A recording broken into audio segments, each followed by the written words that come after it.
And a beautiful, glorious day after an eclipse to you, my friends out there, my beautiful, supportive, loving, gentle, caring, Course in Miracles studying friends out there. Thank you for joining me. Thank you for surviving this extinction level event that was predicted yesterday. I think we all made it through. It's pretty cool. I actually got a hold of some eclipse glasses and got to see such a neat thing, when the shadow of the moon is blocking the sun. It's like that's really an amazing thing to watch. And as much as I thought I'd be participating more in these like deeper practices, it just felt like another day. And I think that's what I'm coming to understand is everything is in the mind. Everything is about our beliefs. And if you believe that there's nothing really exciting happening other than something cool to look at and behold and just, reflect on your life and maybe your problems, and then here's this really amazing thing that happens only so many years out in space. Like that's really interesting, and that's about as far as I feel like I want to take these things now. So anyway, let's jump into lesson 100. Congratulations, we're in triple digits now. We're studying the lessons of A Course in Miracles here. Today is lesson 100. My part is essential to God's plan for salvation. So let's go on and read this and see what comes up for you today. Just as God's Son completes his Father, so your part in it completes your Father's plan. Salvation must reverse the mad belief in separate thoughts and separate bodies, which lead separate lives and go their separate ways. One function shared by separate minds unites them in one purpose, for each one of them is equally essential to them all.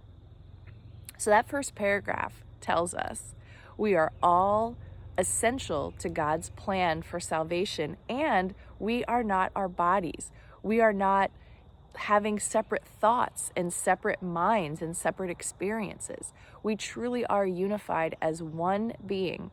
And the sooner that we get on board with that idea that there is no separation, the quicker, I believe, the healing and the transformation is going to happen in your life. God's will for you is perfect happiness. Why should you choose to go against his will? The part that he has saved for you to take in working out his plan is given you that you might be restored to what he wills instead of your ego. This part is essential to his plan as to your happiness. Your joy must be complete to let his plan be understood by those to whom he sends you.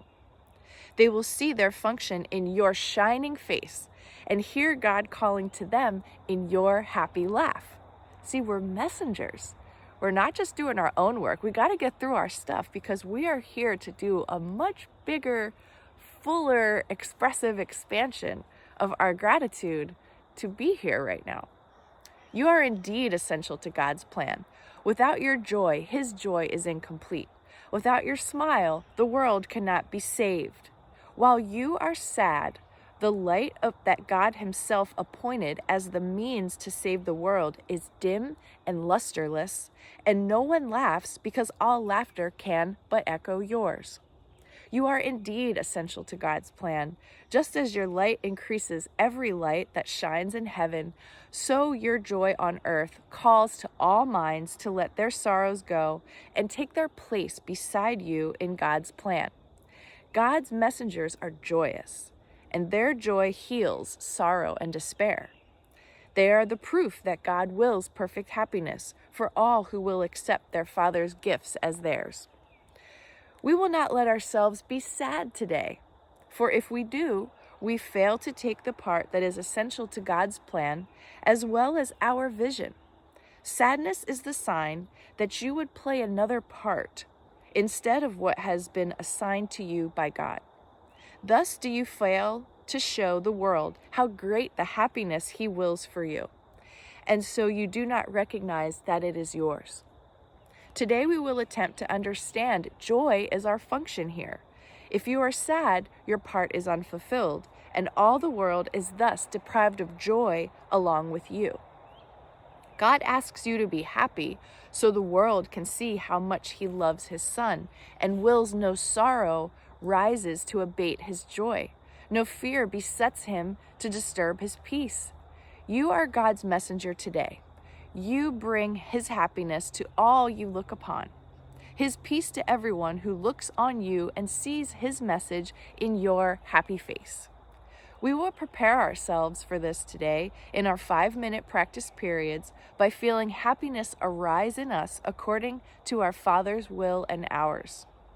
Begin the exercises with the thought today's idea contains. Then realize your part is to be happy. Only this is asked of you or anyone who wants to take his place among God's messengers. Think what this means. You have indeed been wrong in your belief that sacrifice is asked. You but receive according to God's plan and never lose or sacrifice or die. Now let us try to find that joy that proves to us and all the world God's will for us. It is your function that you find it here, and that you find it now. For this you came. Let this be the one day that you succeed. Look deep within you, undismayed by all the little thoughts and foolish goals you pass as you ascend to meet the Christ in you. He will be there, and you can reach him now. What could you rather look upon in place of him who waits that you may look on him? What little thought has power to hold you back? What foolish goal can keep you from success? He who calls to you is God himself. He will be there. You are essential to his plan. You are his messenger today, and you must find what he would have you give. Do not forget the idea for today between your hourly practice periods. It is yourself who calls to you today, and it is him you answer every time you tell yourself you are essential to God's plan for the salvation of the world. Now, if that doesn't lift you up and give you a big hug and a wonderful pat on the back, and maybe even like a nice, nurturing, gentle rub on the back as well, I don't know what else will. We are essential to God's plan for salvation for the entire world. So it's not just you. And even though in the beginning of the lesson it talks about there is no separation, I think we're just being walked slowly into these ideas, first on how to heal ourselves, or at least just have awareness that a lot of us are just in this funk a lot of the time. Why? It's a choice. Just like, and something that came across my mind this morning when I was doing the meditation with this is death, and like the death of our pets or the death of our loved ones. And we feel like there's this mandatory grieving experience. And I wanted to share with you, when I heard that my father passed, he was 85 years old. He had been living in an assisted living facility. And as he got closer to the end, like the last month or so, they moved him into a rehab and then in a hospice where he was basically just hooked up to a morphine giving apparatus until he left his body. So I was so happy when my father passed over. It was a joy. It was a gift.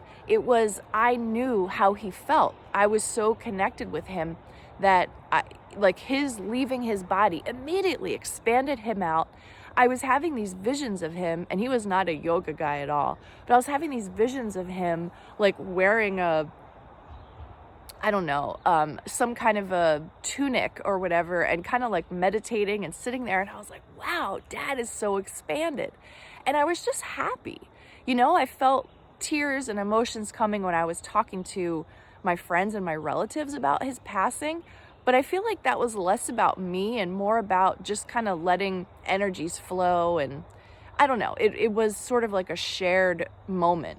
But when I was by myself thinking of my father, I never got sad.